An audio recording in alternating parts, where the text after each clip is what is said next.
Ladies and gentlemen, we are live from the Isle of Man in the UK.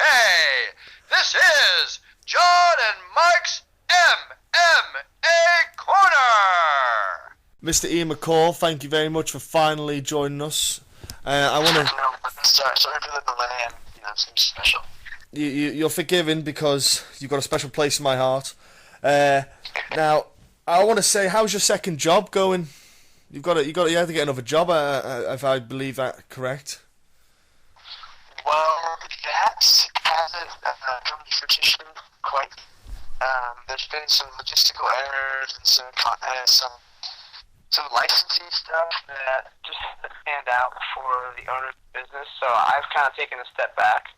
But now I'm, which I was doing it all at the same time. But now I'm opening up. I don't know if you've ever seen cryotherapy. Yes.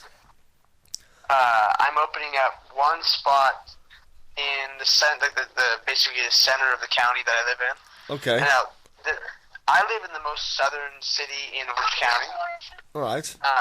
So I'm trying to just take over this southern half. So I have the middle, which I'll have a machine by the end of the month.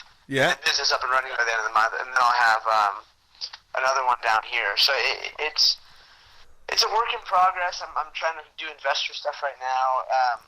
And cryotherapy isn't the only thing that I want to do. I want to just have a recovery salon, kind of thing where like a lot of people try and mix the cryotherapy with working out. Right. I understand why, because you need to recover, but I don't want gym equipment at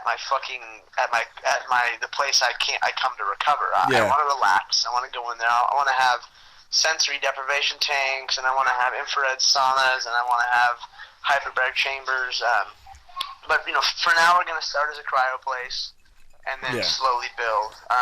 This first business we're opening is more or less a test run. It's like our beta test for figuring out the computer system, how the machines work, how to help fix them, and how to get the business up and running. Right. And then from there I'm going to expand down to the actual city I live in and try and open up a good-sized place. Oh, cool. So have you tried all of these yourself then? I know you do cryotherapy. Have you done everything else as well, have you? Oh, yeah, I do.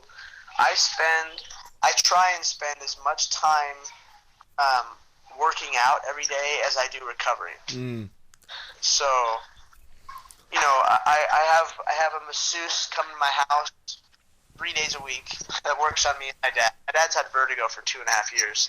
Whoa. And I finally found a new masseuse that he pioneered his own type of massage. It's all through your nerve pathways, so it's been helping.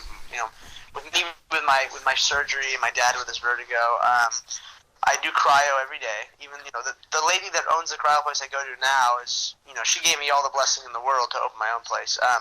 And she's awesome. She's so I go there all the time. I do marketing stuff for her, advertising, and I'm at my physical therapy office pretty much every day. I try and do the float tank. I haven't done it for a couple months, but I need to start doing it more just because, I need to. Yeah, I saw a picture of. There's things in your brain that Yeah. I don't know if you've ever done a sensory deprivation tank, but there's things that you have to work on, and if you're in that sort of situation where there's no senses in there, you're floating in body temperature water that's so much salt in it, you're floating like a cork. So there's no stress in your body. There's no sound. There's no light. The only sound you really can hear is the splashing of water, but you shouldn't be moving anyways. So you're in this weird embryonic state, and for me, you can, whether you want to go over techniques or want to go over personal problems in your life or just analyze stuff, I mean, it's a good opportunity to do some, either, like I said, mental drilling or do some soul searching or whatever it is you're looking to accomplish. There's a few different ways to do it, and with me, I'll just, I'll go in there and get, smoke too much ganja and go in there and just, There's a lot, yeah. Trying to analyze my life. Yeah, good luck. You got a few more sessions with that. Yeah. Exactly. I got a long ways to go. Well, I was gonna say because it sounds like a cool thing what you were doing there because you went on from the cryotherapy to other bits. It's kind of cool, man. It's like a physical rehab center which has the thing is it has these units that aren't kind of endorsed by doctors. You don't see like over in the UK, for example. Where we are in the Isle of Man, there is a hyperbaric chamber that we have here, and Yeah.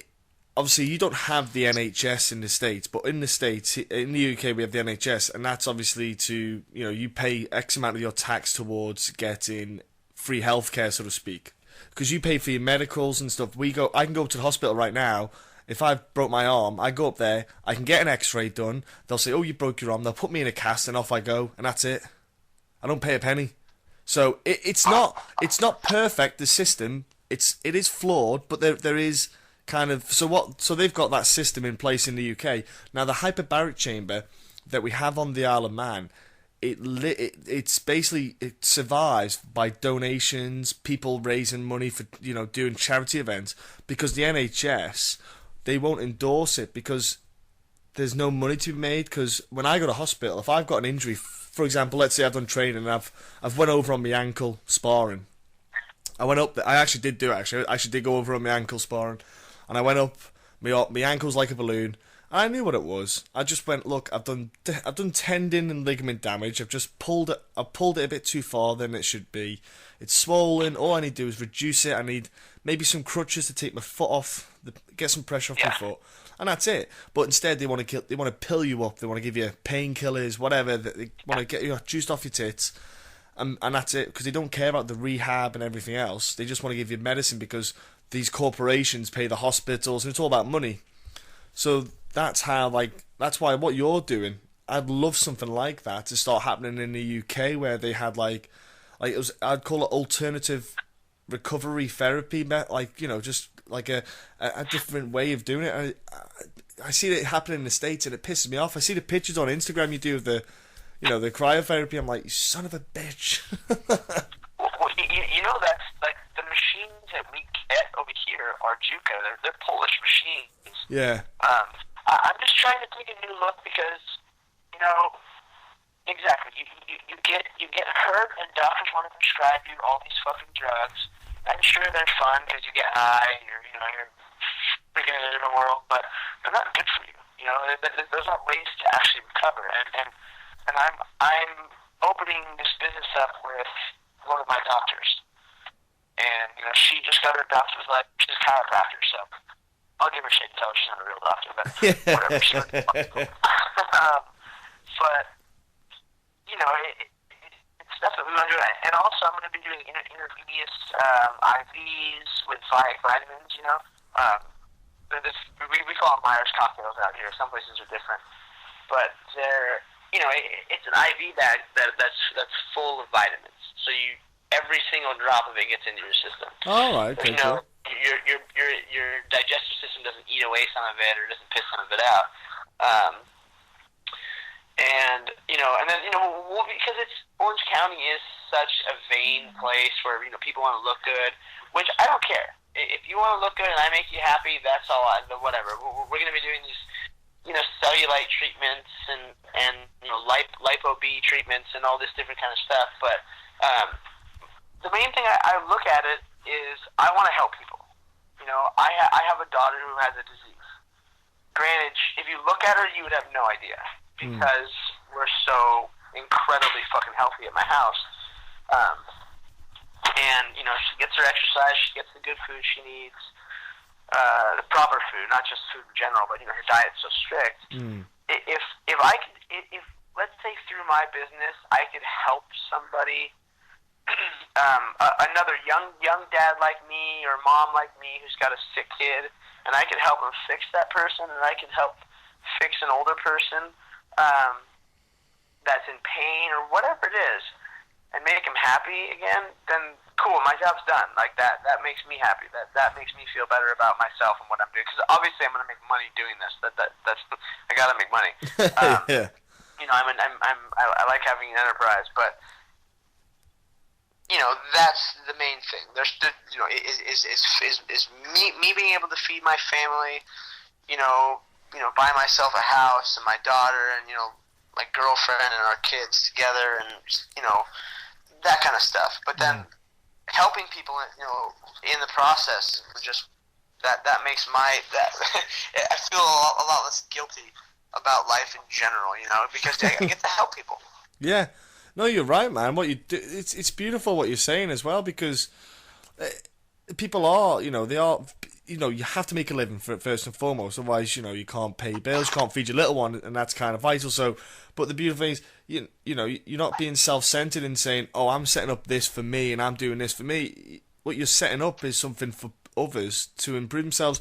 So even, like you said, I found the hyperbaric chamber, when I went and had sessions in the hyperbaric chamber, because I can only go off that, I've not done any of the others. I was sitting there and there would be people in there of all ages. There was a young kid who broke his arm, he was getting recovered, and there was an old lady who had arthritis doing it and trying all stuff. And there's a load of people trying stuff out, and doing it for a week, you could see the improvements in them, and the levels of kind of the happiness levels from the Monday to the Friday were just two different people. It was crazy what it can do. Exactly, and then on top of helping other people that have ailments, then I get to finally get into athletes like myself. Well, whether you have injuries or you just want to be able to work out not only harder but work out smarter, and give knowledge and stuff like that, then even better. If I can help people achieve goals and get that extra 1% or 0.5% of whatever they need to win something, whether it's, I don't care if it's baseball, wrestling, whatever, then that's a cool thing to do. And I don't know, it's a good outlook that makes me happy. Well, that's the thing. You could branch off to talk to like high schools and stuff and say, look, go to like their sports department and say, look, if you got a kid and he's got injuries, etc., that and that's something that you could look to do in the future. And it's great that I think that on the Isle of Man, we've only got, like I say, we're only small anyway, but we've got the one, and it's huge that we've got it, because I've spoke to pro MMA fighters in the UK, because they get injuries and knocks and bumps. I say, oh, do a hyperbaric, do this and that, and they haven't got one near them. You think for you and I, it's like, oh, well, it's quite common, this kind of this kind of therapy, but it's actually not that mainstream yet. I don't think it is yet, not yet anyway. Well, I mean, the technology's been around for a while, but it's being refined, and now people need to realize that there isn't drugs for every cancer. There isn't this or that. I mean, sure, it's a machine, but it's still more natural than the goddamn stuff you're putting in your body. And on top of the hyperbaric chamber, which are great, there's this thing called CVAC. It's SVAC. It's I don't want to call it hyperbaric chamber, but it's the same kind of process. Okay. What it is there's it's a little pod you sit in, like a little Mark and Mindy pod. It's on my Instagram. It's an ever-changing environment. So there's changes to within a 20-minute session. There's changes in altitude from sea level all the way up to like 30,000 feet and back down. And I mean, we're talking hundreds of times it does that change. So you have changes in pressure, temperature, density of air, altitude, like all this different stuff that makes your body just flex on a cellular level and expand and flex and expand. It's a lot like the hyperbaric chamber. It's a legal way of blood doping. It's a legal way of recovery. It's a legal way to boost your red blood cells and do all this stuff. So that's something eventually I'd like to also add in. They're just the machines are. All the machines I want are expensive. That machine's probably most expensive. Yeah, I was going to say you'll get all the guys from the Tour de France giving you a call on jumping on that. What was I going to say? Do you know what? I love this little venture that you're doing, man. Because obviously, you talked about with fighting and stuff how if you get one more major injury and stuff like that, you could be, that's you out, and you're already starting to put these kind of foundations in place for the unlikely, and well, we don't want it to happen, obviously, the unlikely event that it could happen. It's, you're a smart man. It's as much as people may think that fighters are dumb animals, like, well, I am, but you're Most fighters are dumb. yeah, I'm just a moron who tries to fight. I fight sleep better than I do fight. What I like about it was the fact that, like I said, you're looking to go, for the future. You're looking past the fighting scene, whenever it is, whenever you eventually decide to hang up the gloves, or if, for example, you're training next week and you end up getting another serious injury, you might just go, fuck this, I'm out. But have you found then, because of do you find the reason you've got into this is because of the injuries you've had? Yes. A big portion of it would be injuries. And the injuries, my daughter getting sick at such a young age. And again, I've said it, you would never know something that she has an autoimmune disease. But to see your kid go from running by 10 months and just being this crazy, wild, super energetic kid, to seeing her she can't walk, having a butt scoot across the floor. Her joints her knees, her ankles are all swollen. She's always in pain. With rheumatoid arthritis, she get a brain fog. So she was like a shell of her former self, and that was at I think 2.5 years, a little less than 2.5 years. She got diagnosed. So that's a big part of it, and just getting into more and more of the stuff that I've been talking about. I just realized how shitty just the way most medical stuff is run and done, and the way it's all, of course I'm going to be profit based. I have to make money because I have to live in an expensive area and I like nice things. But instead of me making some big company that just focuses on money and not giving back or not, I don't know, doing something pointless. I can actually do something that's cool and something that's interesting to me.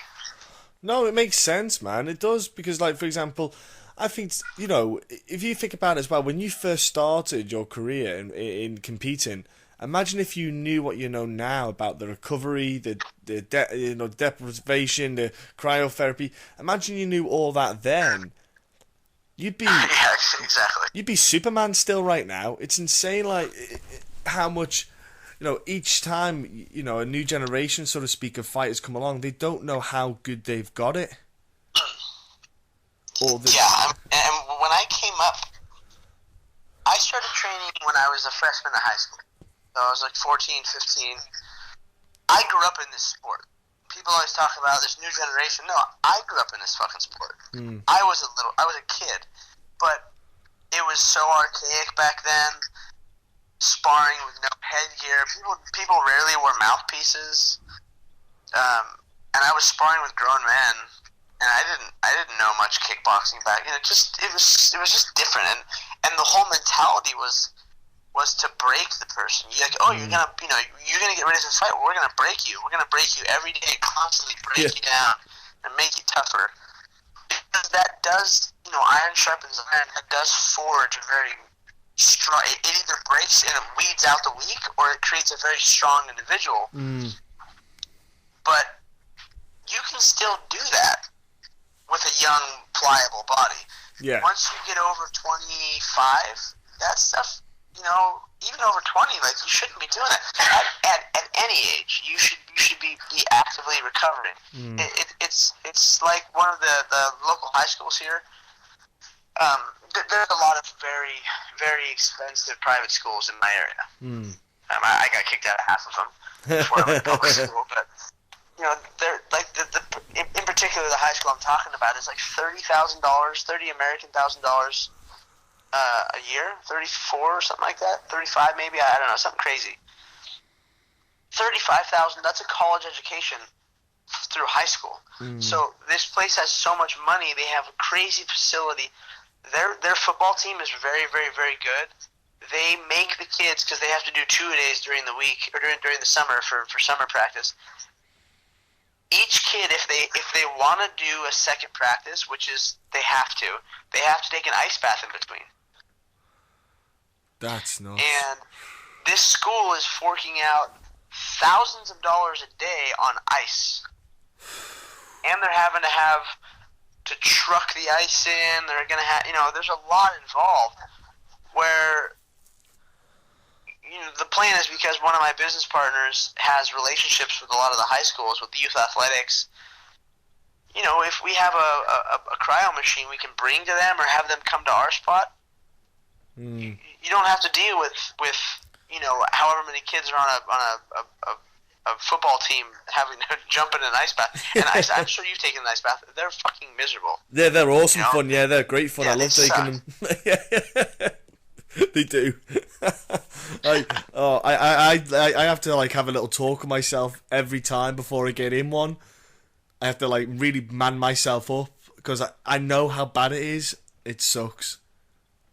If you have like me specifically, I have Raynaud's, which is I'm speaking like bro science right now. When I get into a machine and I don't cover my hands properly or my toes properly, the blood gets pushed out of them and doesn't come back. So my hands are white. Yeah. And they're freezing for a long time. For me to get into an ice bath, my hands and feet hurt so bad because of it. And it's a very common thing. A lot of people have it than would even know. So it's just, there's a lot of stuff. And plus, your body, for all the stress and the shock for 15 whole minutes, when you're supposed to be doing something for recovery, to me, I know it's very beneficial, but it's almost counterproductive because it's just so exhausting to have to go buy the ice and have anxiety the whole time you're buying ice, driving to your house, filling up the bathtub, getting in there for a whole 15 minutes, and then you're wasting how much water, how much ice. Yeah. Whereas the cryo just seems like it's just a lot more efficient. I was going to say as well, because they don't spend as long as the cryo. It goes colder as well. It's colder in the cryo, and they're in it for less time. Because, how long can you do? Because it's not long, is it? People are in for. Your usual session is 3 minutes at most. So you go in there for 3 minutes. You have socks, underwear, gloves on. If you have a stand-up machine, your head pokes out, so you don't have to wear earmuffs or anything. If you have an enclosed machine, which they don't sell, they're being very smart business people. They don't sell those machines. Yeah. Then you have to wear earmuffs and a face mask. But yeah, it's a lot. It's negative 250 plus. Yeah. It's crazy how cold it is, and it activates cold shock proteins in your body. It gets all the way into your bone marrow, so it's really different. Okay, hold on, John. Yeah, cool, man. If you guys are gonna tattle on each other, we don't want to hear it. Okay, what's up? What do you need? Could you put a game on my iPad? We don't have your iPad. Yes, Dad. Bring the iPad. Yes, bring the computer. Where's your iPad, London? No, where's your iPad? Bring me my computer, Noah. Just bring the computer. It's fine. Okay, sorry, John. It's cool, man. Don't worry about it. And even if you're gonna go in between a US made machine, which are mostly electric, comparative to like the Polish machine that I'm buying, the Juka, there's even if it's if the electric machines get to negative 230, and my machine can get to negative 250, close to 260, those few degrees make a big difference on penetration and overall function of how it's supposed to work. Yeah, I'm dying to get into one. It's as horrible as it sounds. Like I've seen pictures of you there doing it. I've seen loads of athletes do it, and it drives me insane. Because I remember, because Joe Rogan interviewed Wim Hof, the Dutch guy. Yeah, that guy's awesome. I want to hang out with him. Oh man, I want to see how long he can do it for. I want to see him just sit there having a cup of tea, laughing away, and he's just breaking a sweat, and then he gets out cool as a cucumber, and then everyone's just doing bitch ass 3 minutes, and that's all he can do because he's just yeah. Oh man, that dude is cool. He's so fun. Yeah. He summited Mount Everest in shorts. In shorts. Oh. And just the spike shoes. I don't even think he had socks on. He just was wearing shorts. And dude, the summit at Mount Everest is like 20,000 feet. Yeah, it's not even. Yeah, yeah. That's crazy. Yeah, it's nuts. And he takes other people up now to other was it Kilimanjaro or something like that or whatever. And even that's it. He does Kilimanjaro, and then he does a spot in Poland. That's where he usually does Poland. Yeah, and he gets a group of people going up doing the same thing. You're like, man, that's just, it's crazy. And as soon as he started, like, I knew about him a while back, and then finally, when Joe did the interview with him, he got us a bit more on it and stuff like that. But oh man, that dude is so just. He just shows how fascinating and interesting the body is, and how powerful you can actually. What it is basically. Society's just made us all a bunch of pussies, and it really is. It's so pathetic how we've turned into such like feeble creatures, minded and physically. Yeah, our brains are growing, but they're so pussy, and like our outlook on life is like I posted something on Instagram recently, and it was World War I or II or whatever it was when they stormed the beaches in Normandy. Yeah, Second World War. And it was this point in time, 18-year-old men or 18-year-old people were storming the beaches to certain death. Yeah. Jumping out of boats with gunfire. Yeah. 2015, 18-year-olds need their own. They need a safe space because of words. Yeah. It's like we need a good cleansing of this planet. We need like a plague to wipe out the weak. We do. I'm so sick of how ridiculously just pussy people are these days. And you know what? If you're a nerd and you're not an athletic person or whatever, that's fine. Like, there's nothing wrong with being an introverted, intellectual, brainiac kind of person. But,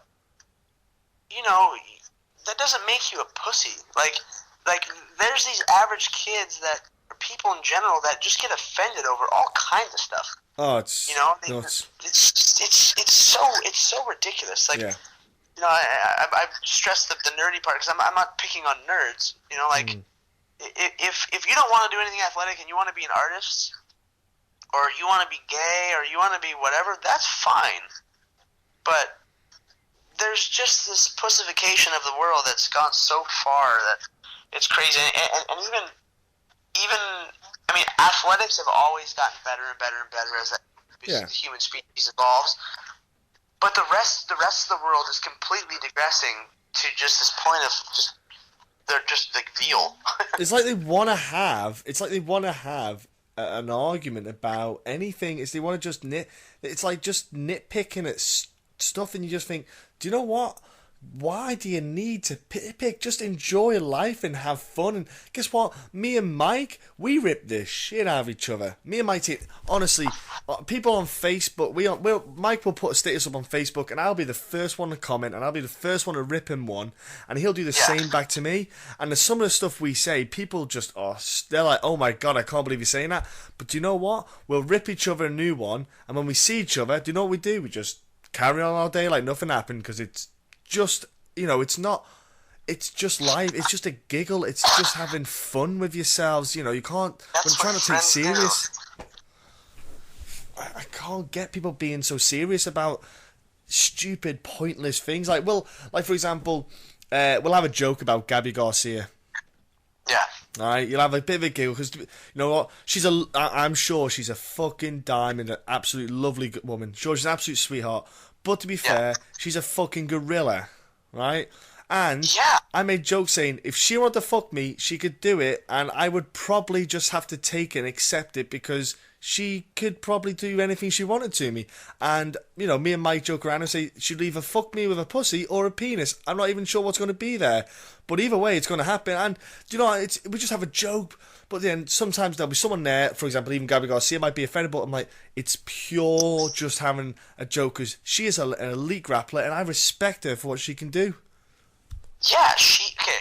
So not only is she a 6'2" or 6'4", 250-pound shredded beast of a woman, I like that she embraces the fact that she knows what she is.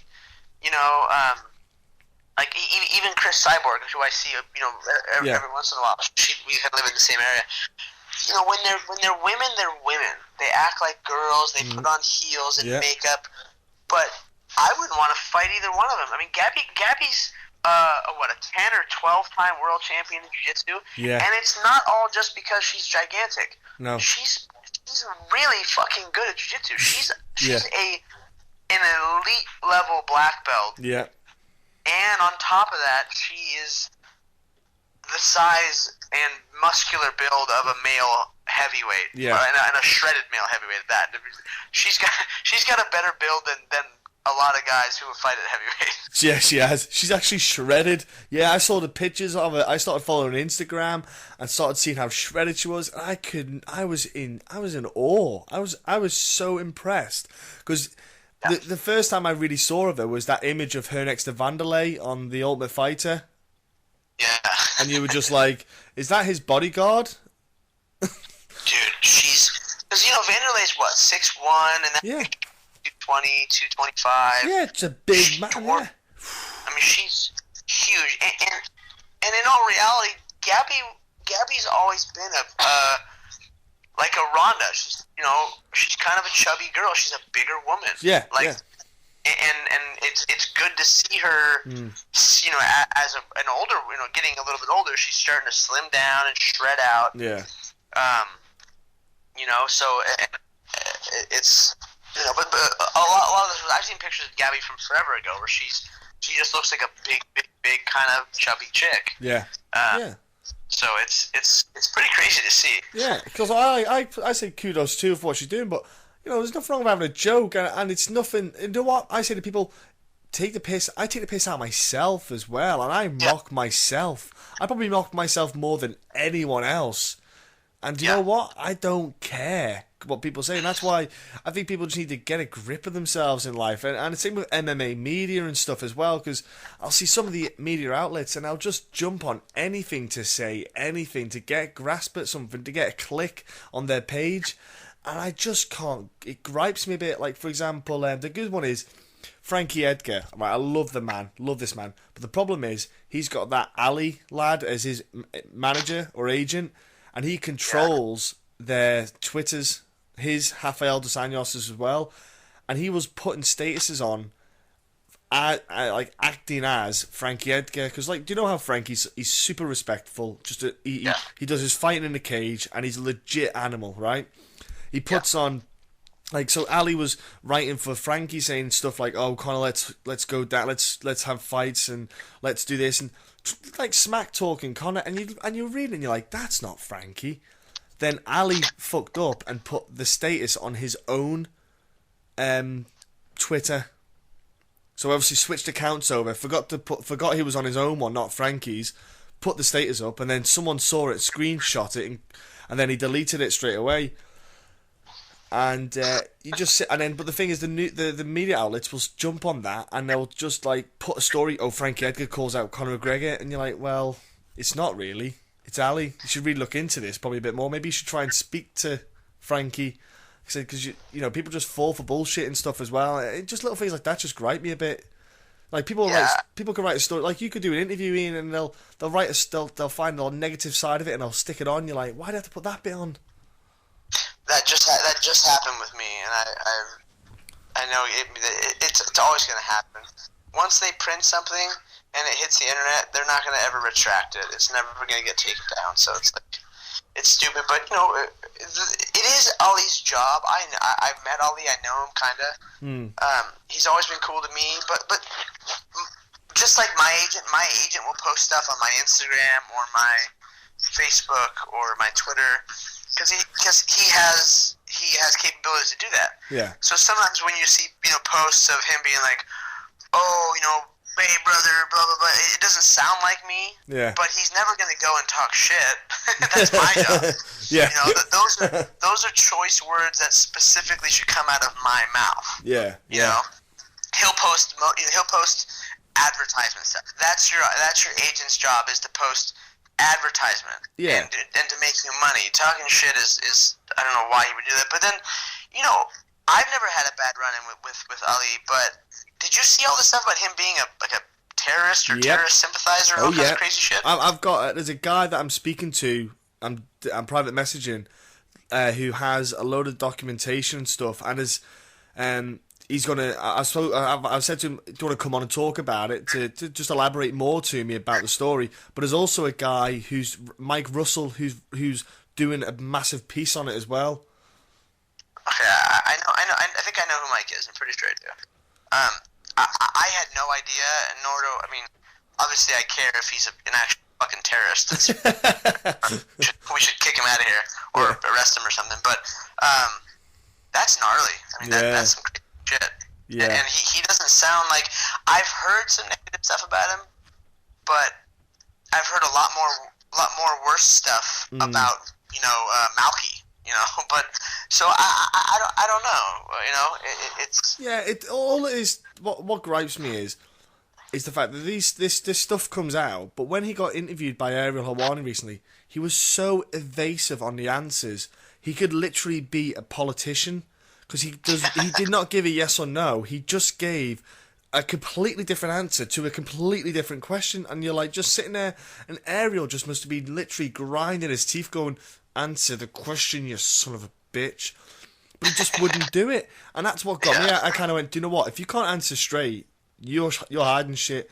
And I like a guy that can tell it. I like a guy who will put his hands up and say, yeah, do you know what? I was an idiot. These guys called Ali Bahaja and Buddha Bagabaga did say that if I blew myself up, I could bang 40 virgins. And I was an idiot at first and believed it. And then I started to realise that they're full of shit.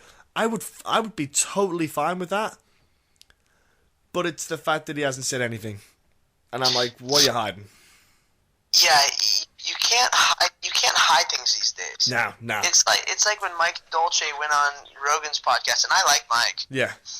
But it's the age of information. You can't hide facts. You can't hide certain stuff. Like most 90% of our lives, you can't hide anymore, because if I have a question about nutrition, or if I have a question about this or that, all I have to do is Google it, and I can find a million different answers, and a good amount of them are right or fairly right. So you can't hide stuff. We're gonna be able to timeline things, and especially with like investigators, they're not stupid, and obviously, we're being watched way more than we ever thought.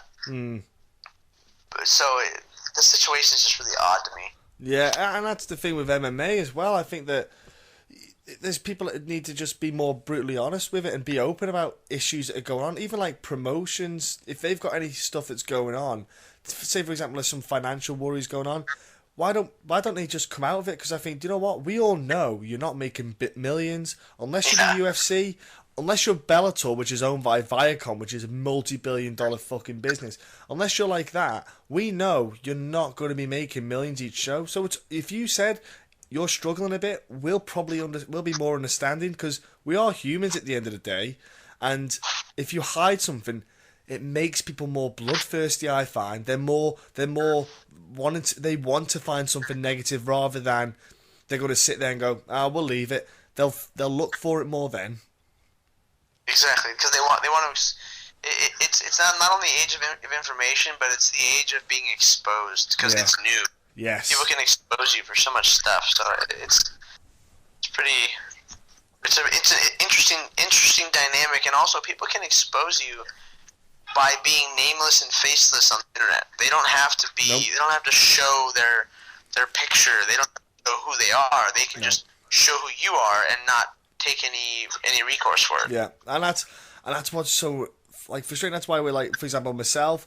I'll be on social media and I'll say whatever I want. I'll say how I want it. I'll make jokes all the time about stuff. But if someone ever said to me, "Oh, who are you?" whatever, I would happily give them my name. I'll give my number. I'll give my address. I'll give them a time and date to meet me, and I'll sit down. I'll look at their face and I'll repeat it if they wanted, because I don't say it if I don't want to. If I ain't going to back it up. Exactly. And again, that's because I don't have I'm not a pussy. But that's the thing is, there are too many keyboard warriors. Which is why, with Dana White, I partly like it when he rips the guys who are keyboard warriors on Twitter. I have to admit, I give kudos to Dana on that bit when he just rips the piss out of him every now and then. He says that he can't help it, and I have to admit, I do quite enjoy it when he does it. Yeah, it's hard. No, I've been called every bad name in the book on social media. You know, people told me I murdered my best friend. They've called me a bad parent, a junkie, and all this crazy shit that isn't true. But you get callous towards it, and you just kind of learn to laugh it off. And at this point, if someone says something real negative, I'll just block them. Yeah. Just because I'm like, you're a dickhead and you deserve to be blocked. Yeah. Because that's like my one way of getting back at them. I'm like, whatever, fuck you, I'll block you. Yeah. But most of the time, I tell people all the time, if you're going to make fun of me or talk shit, at least make it funny. Yes. Make me laugh. Yeah. Like, it's the internet. Make it funny, and then I'll engage. I'll say something back or whatever. Or if you're just like some guy the other day, some big muscular dude. I was like, oh hey guys, I'm going on Periscope soon to do my workout, my strength conditioning workout. Oh, fuck you, pussy. You built like a 12-year-old girl. No one wants to know what kind of workouts you do. And I was like, okay. So I asked him. I'm like, so do you think your muscles make you a man, pussy? And then he, of course, he deletes his comment, or he deletes that message, and people start ripping on the guy. And I'm like, you have to learn it to. Like, I won't engage too much with stupid shit like that, but I'll just let my fans do it. I have a big loyal following, and they'll do it for me. Well, that's the thing. I think I would have been like, what a 12-year-old girl's built like. That's what worries me. Exactly. Like, I kind of can't remember what they looked like back then. I didn't get a chance to see what they fully looked like either back then, but if you know what they look like, mate, I think we're going to have to investigate you a bit closer. Yeah. What are your motives here, sir? Yeah. If you want Ian McCall to wear pigtails, just say. I did it when I fought Dominic Cruz, so I'll do it again. That'll be enough for him. That'll be enough. That'll satisfy him. That's the problem, yeah. You do get the keyboard warriors around, and do you know what? Sometimes it is engaging, sometimes it's funny. But like you say, like for example, Adam, who does MMA Roasted, you see, I like what he does. He will constantly make jokes about fighters all the time, but everyone knows that it's a joke. Yeah. And he says anything. He says anything about him, but I like it because it's all just because he's having a giggle, and I'm the same. I will. Oh, what was it? I messaged Jessica Rye. She's about as useful as a chocolate fire guard she is when it comes to replying. Like, she's worse than you. Like, I inboxed her. She came back with what day I think it was or something, and then I messaged her, and then she didn't reply back for a few days. So I messaged her on a Twitter thing. I said, "Hey, I'm filling in your inbox here at the moment," and like in a pun way about filling in. Oh, I said I'm filling in your box at the moment. It's going to overflow. And so another friend of mine said that sounds a bit rapey. I said it's not rape. It's surprise sex. Do you know? And I thought that's just the humour that I have. I'm a bit dark with my humour, and it's all on Jessica Rye's thing. But I thought, do you know what? If you like it, you get it. If you don't, you need to go get a sense of humour. Yeah, go pat the sand. Who gives a shit? I mean, I do love Adam. Adam's awesome. Yeah. I've been friends with Adam for a while. I still haven't seen him before in live, which I need to go see. But I've done his show, multiple times, and he's a good dude, and he's really good at what he does. Yeah. Did you know that UFC is the one that pays him, right? Well, he used to be because he used to have the show on Fox, but then it stopped being on Fox. So I didn't know if the UFC still did, or what the score was with that. Well, every time we meet at the UFC office in Burbank. So. Oh, right, cool. It's just funny because he does have such a good personal relationship as a comedian and as a wrestling coach with all the fighters, where everyone's like, please roast me. It's fucking hilarious. Yes. It's good, funny content, and it throws it just throws a curveball into what we're usually doing, because our day-to-day media type shit is arduous and boring, and it's that's why I like coming on your show, because we just talk shit. But most of the time it's stupid, and a lot of journalists, you have your hardcore guys know what they're talking about, but some people, they ask questions and you're like, like what? Like you're fighting in like when I was fighting in Nashville. I was supposed to fight in Nashville, and I had to pull out with my shoulder. Right. Oh, Dustin Ortiz fight, was it? It was the first show ever in Nashville, and some of the questions that the average media, that radio stations and people were asking me questions. I wanted to be like, do you guys not research the sport or who you're talking to before you ask questions? And maybe that's me being kind of a dick because they don't know about MMA yet. But if you're a journalist or if you're a radio host, do your research or have your PA do the research and figure it out, because you're asking questions that just are making this conversation stupid. Yeah, well, I don't get it, because I think, right, they could say, okay, we've got Ian McCall coming on in 15 minutes.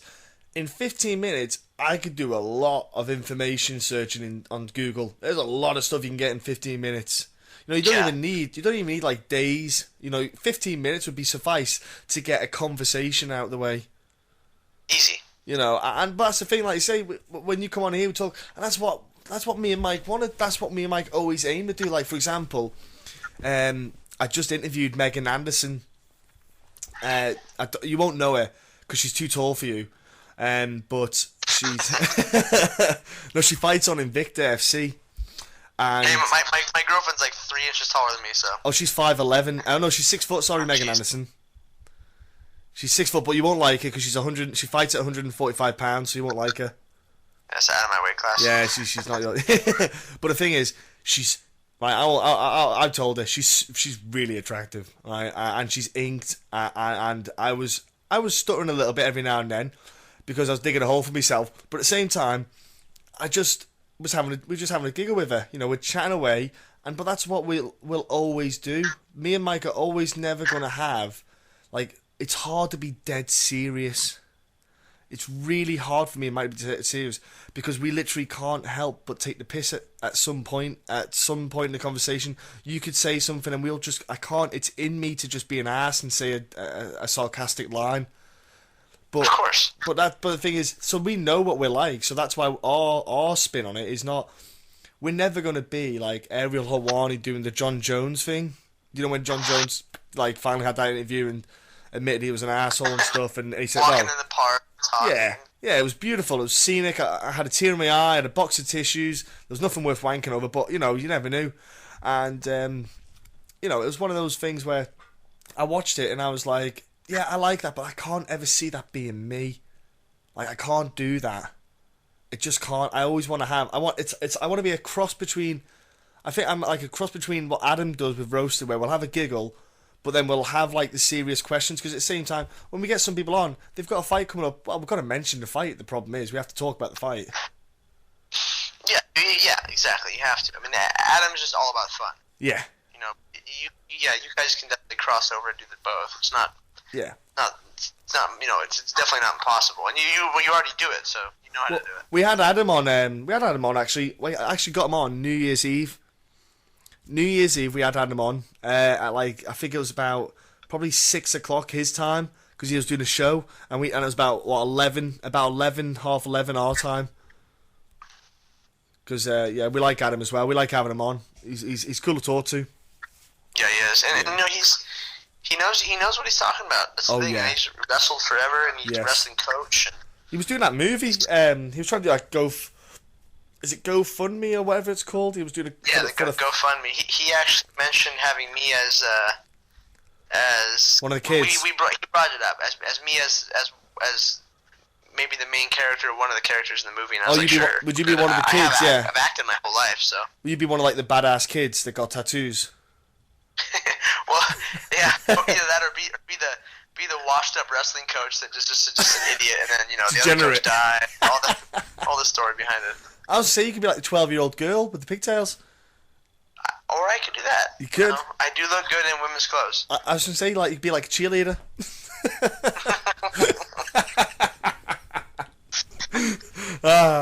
See, I've got to pull it back. No, it's hey, I've got to ask. So you're going to be fighting again this year. You've got to be fighting again, haven't you? Yeah. Thank fuck that. Now, have you got any idea on a timeline, or are you just literally playing it by ear with the injury? I told them March. They wanted February. of course, being me, I was like, oh, I'm going to fight in January.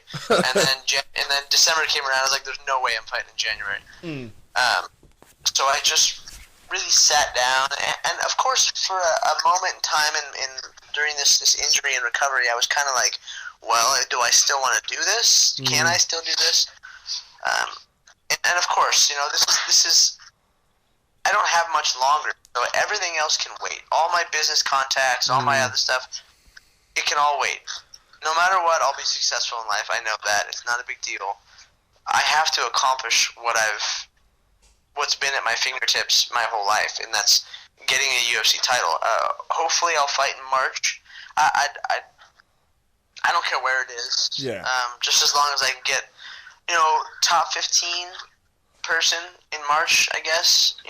That's what I'm guessing. Maybe like a Neil Seery, maybe a Dustin Ortiz. I owe Dustin a fight. Yeah. Neil would be fun because Neil's rad, and it would just be fun to fight Neil. Neil's an absolute, lovely guy. I've chatted to him a load of times. He gets like a truck, but he's kind of small, and he's, there's a lot of holes in his game, but he still is a pretty up there, top 20, top 15 contender. So I think that would be a good fight. Or Dustin Ortiz would be great because I owe him one. I mean, the last time we fought, I beat the brakes off him.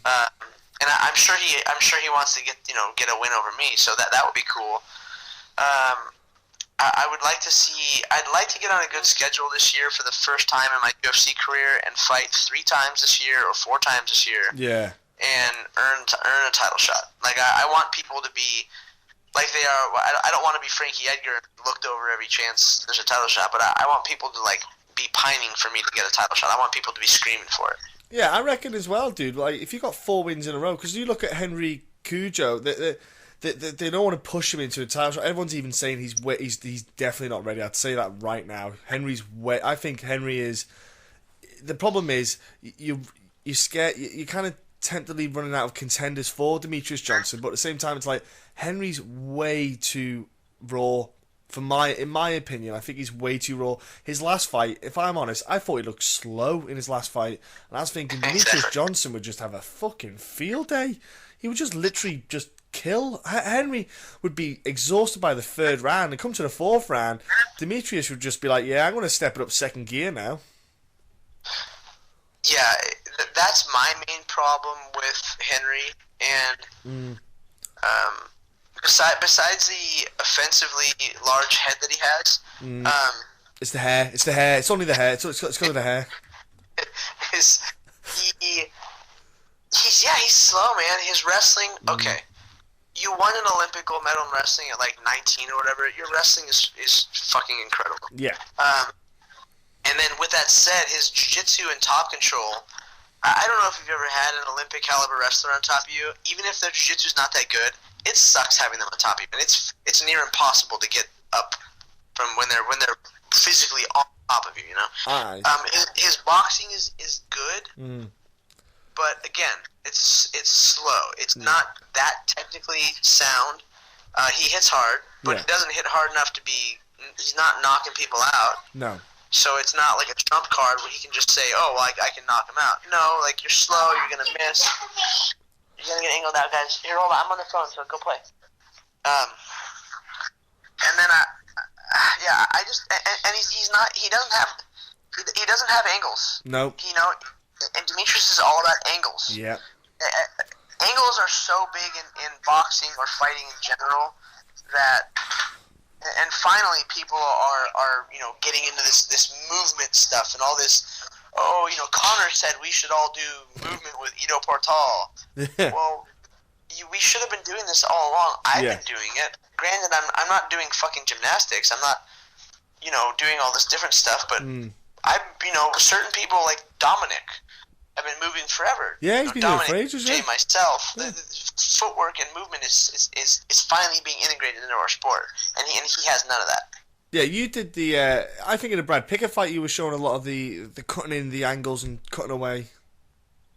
Yeah, that was a good example of if I'm, people listening anyway, they could always refer to that one. If I think of one particular fight that you did where it was really key I think the fact that the angles, because you knew what if Brad got his foot down and he connected with his swing, when he connected, it was going to hurt.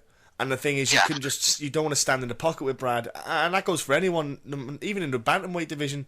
Thomas Almeida, got absolutely living shit knocked out of him in the first round.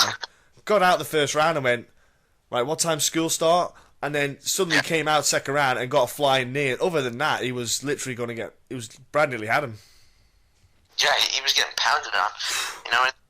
It's a big part of it, and I knew that was key to beating Brad because he's slow and plodding, and he's got a very similar style boxing wise to Henry. They both. I think maybe Brad hits harder, but then again, I've never been hit by Henry. Yeah. But even Brad backstage, Brad goes, Did I even hit you? You go. Actually, he came in my locker room, but you always usually go see the guy you fought. You give him a hug. You say what's up. And, you talk to him. He was like, hey, he goes, did I even land any punches? And I was like, yeah, man, you definitely fucking hit me. Like, you hit hard, but you just can't let.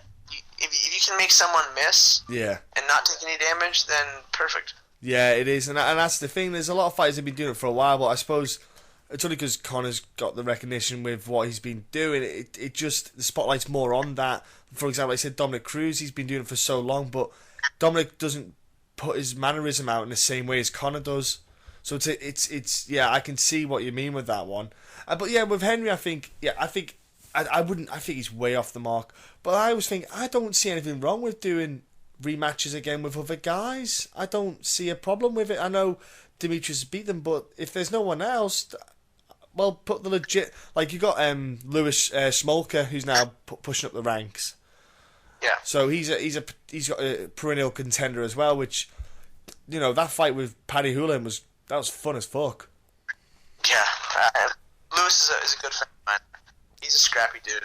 Yeah, nice guy. He seems like such a nice guy, honestly, and that was a good fight against Paddy. Because he's away from home soil. It was a hard fight, but I tell you what, I'll have a little chin wag with you about your little trainer, your little partner in crime, Carla Esparza. What's the score with her, man? So Carla, being your typical Latin American female, likes to eat and likes to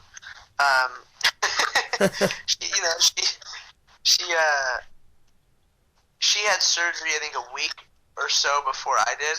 On her shoulder. Granted, her shoulder was only a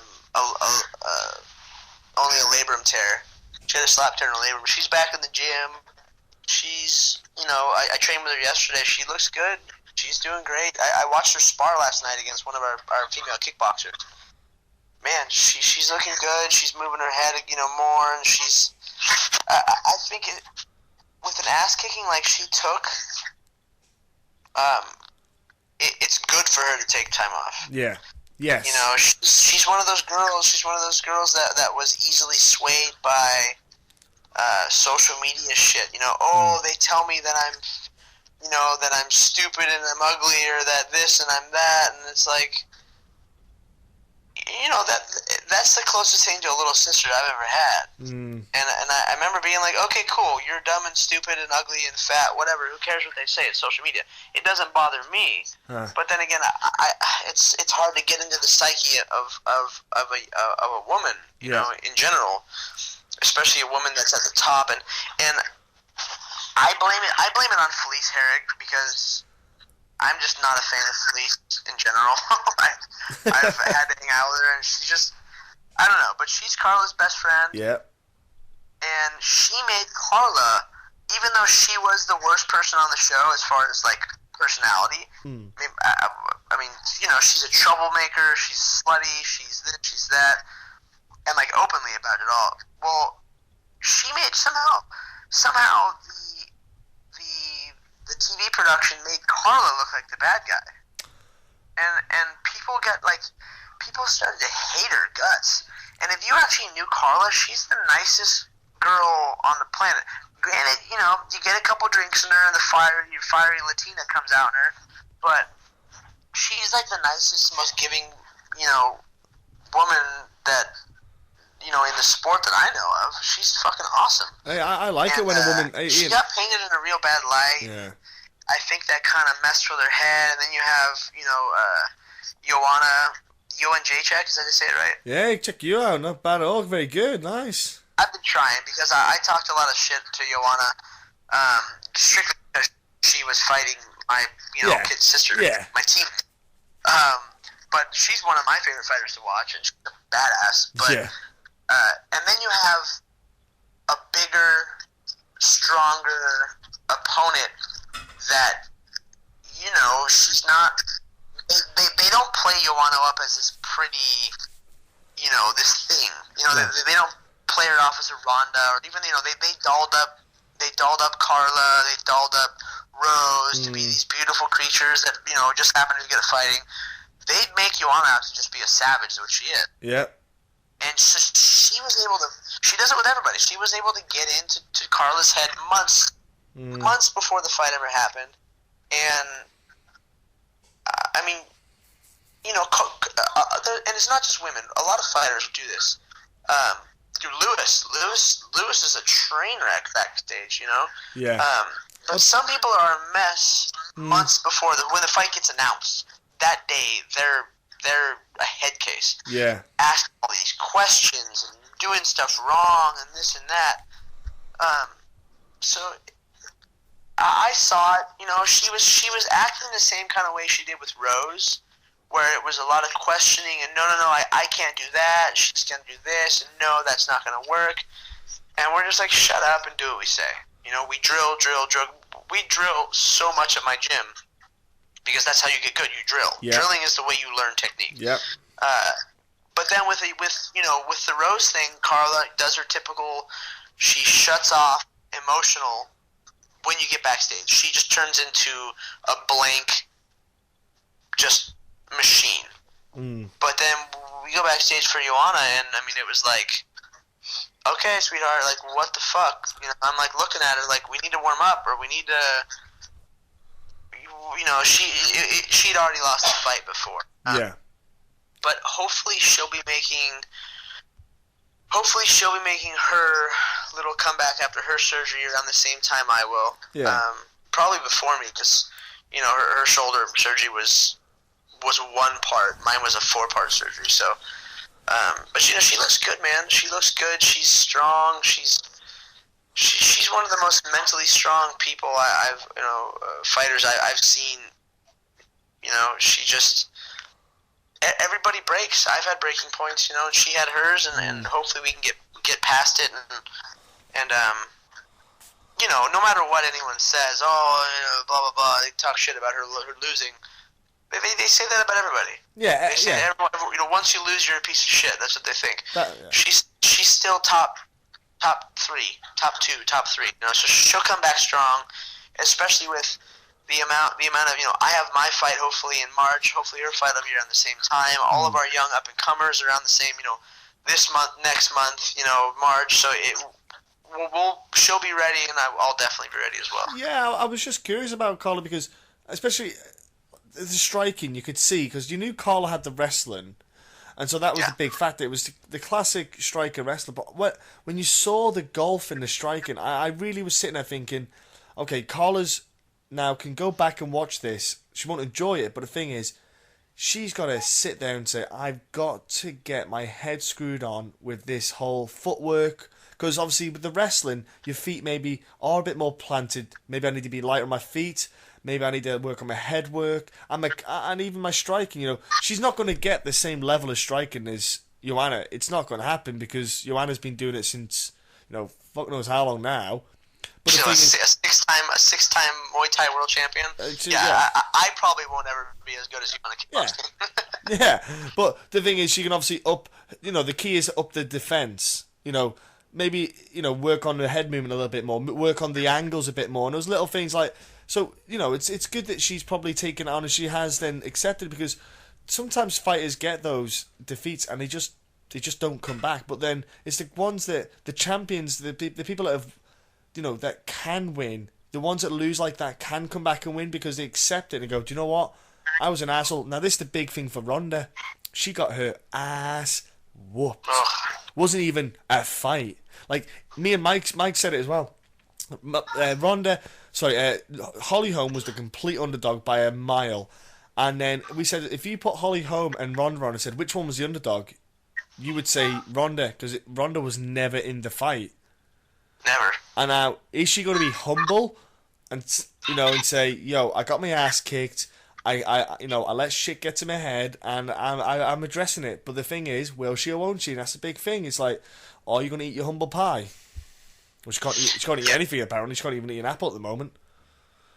Yeah, and you have to be able to do that. This isn't boxing. You don't. Even boxing's changed where you don't have to be undefeated anymore. And you're gonna get your ass kicked at some point in this business. You're gonna, we risk our lives. I take it from Ensign Enowit. If I'm gonna go into a fight, the night before I fight, I write love letters to my family. I'll write one to my girlfriend, to my daughter. Like, I don't. You have to go into it. You have to go into it ready to die, and that's how I look at it. From fight week, I'm preparing to not ever come back home again. Yeah. And obviously there's enough medical technology and proficiency on the side of commissions and stuff where that's not going to happen, or it might, but I doubt it. But within getting your ass kicked, you have to be able to just say, okay, I got beat up. Like Carla. Carla got beat up, walks backstage. You have a cry. There's nothing wrong with crying. Fuck, I've cried every time I lose. But you don't. You know how it is. It's just the way certain people react. Yeah. You have a grace period of a week, a month, whatever it is, to act however you want to act. You want to be pissed off. You want to be depressed. Obviously, the faster you can get over that, the more mental, acuity and more, out. I'm on the phone.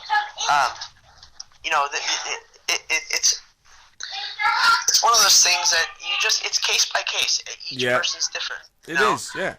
Is Ronda going to come back from this? And of course, being on the inside of stuff, you hear, the personal problems in her life, which, it's none of my business. I would never,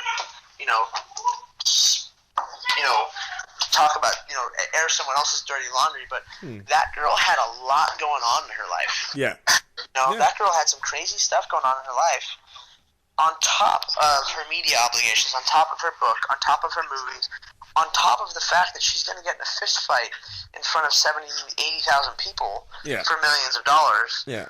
And she's fighting Holly Holm. I've multiple, and she's a woman that's afraid of her. A multiple world champion boxer. There was a lot of stuff that she had.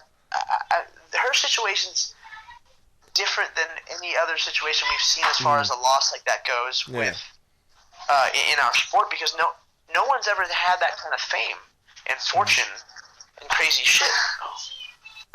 So I mean, she's strong enough where she's able to harness a weird part of her brain and get into that flow state than I've ever seen before.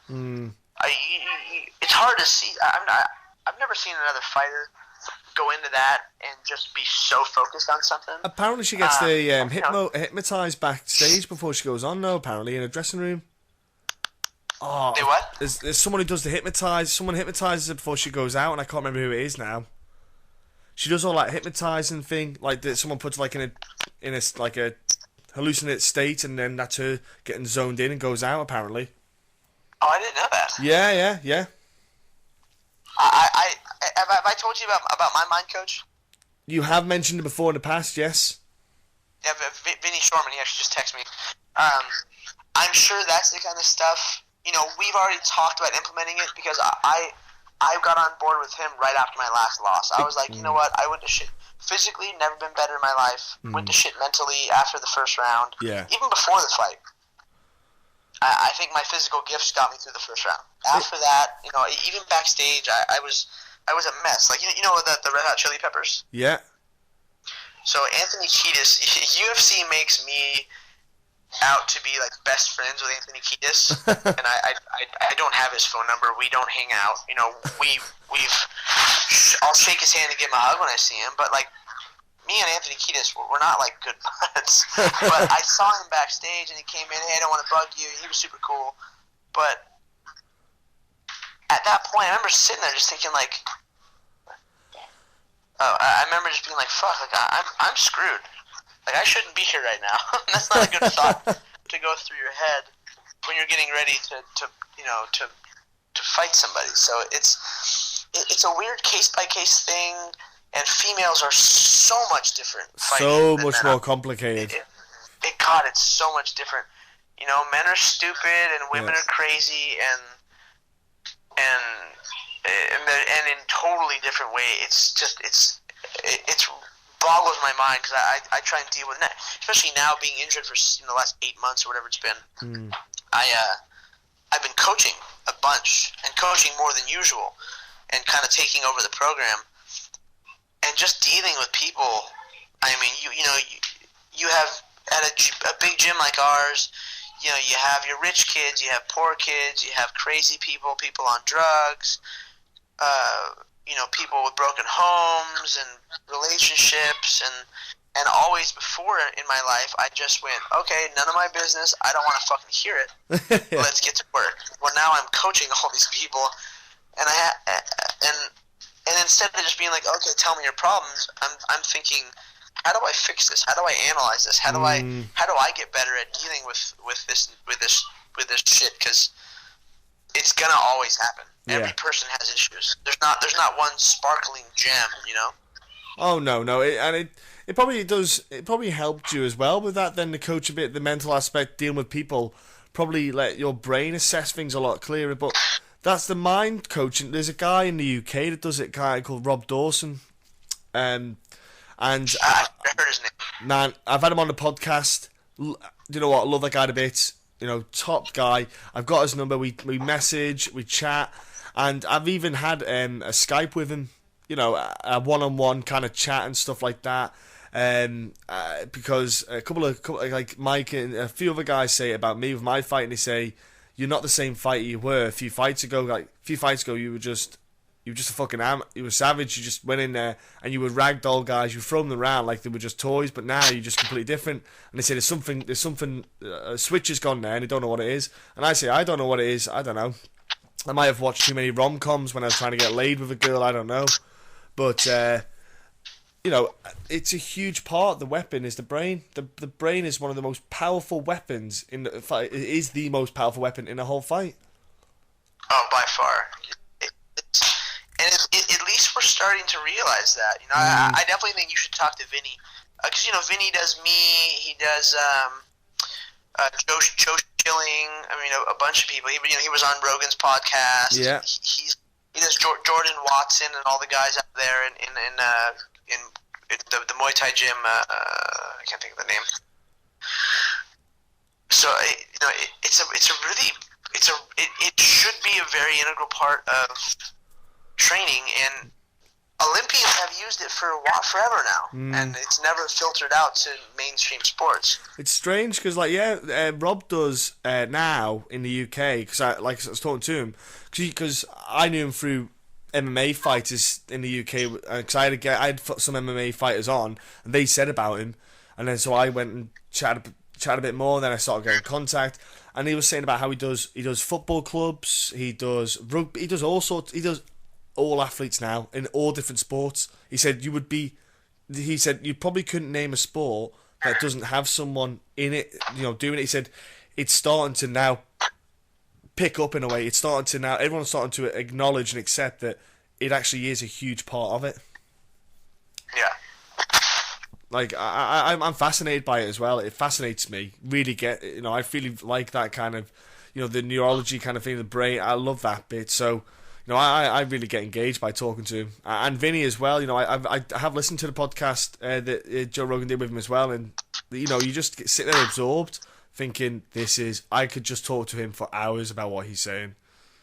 Yeah, he can hypnotize me, because he hypnotizes me over FaceTime. Yeah. And then when he came out here for a couple weeks with Jordan Watson, we've been working together for a while now, so the sound of his voice, it's like, he can hypnotize me, he can a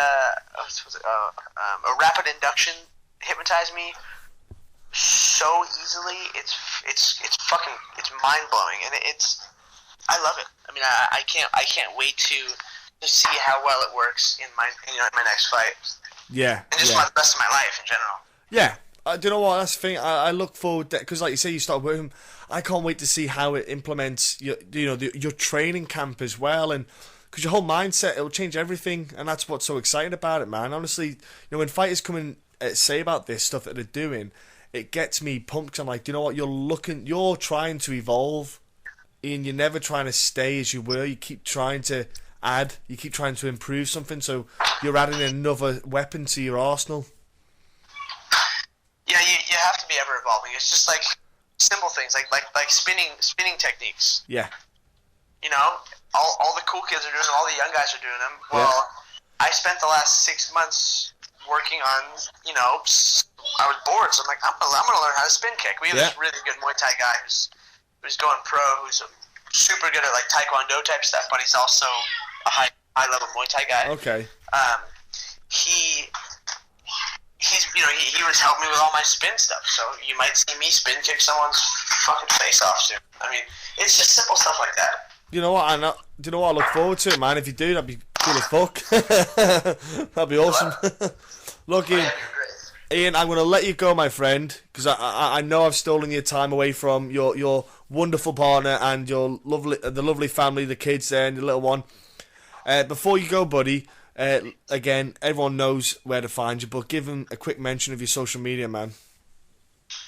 On all social media, I am Uncle Creepy MMA, or Snapchat, Uncle Creepy 1, and just look me up on Facebook. I've got every form of social media. Like I said, not all of my posts are directly me. Like every other athlete, you have an agent who posts some stuff for you, or an internet guy or whatever. But, most of it is me. Most of the interactions is me. So feel free to hit me up and go check out UncleCreepyMMA.com. I got a bunch of new merch stuff to sell, cool t-shirts and sweatshirts and all that. So just, go check it out. Give your gym a shout out as well, dude. Like, where can people go if they want to train to live in your area? So if you live in Orange County, California, we are in Irvine. It's called Team Oyama, OYAMA. My coach doesn't get enough credit for it, but he's hand-built 2 UFC world champions. He built Tito Ortiz, and he built Carla Esparza. On top of that, he's built me. He's built a number of other good fighters. So it's a great gym. Now our old jiu-jitsu coach left. Diva Santana with Lotus Club. He opened his own gym, but we have Marcel Lozado, who he used to be the head coach of Checkmat. So we've got a great team. Awesome stuff, Ian. Ian, I'm going to add you on Snapchat. I expect you to add me back because I'm going to. I will. And I'm sure we'll have a bit of a giggle with the snaps. I'll probably take snaps of fat women stood in front of me in queues and stuff like that. Dude, thank you for giving me your time, man. I love talking to you, buddy. I love speaking with you. You're a great guy. And again, Ian, thanks very much, mate.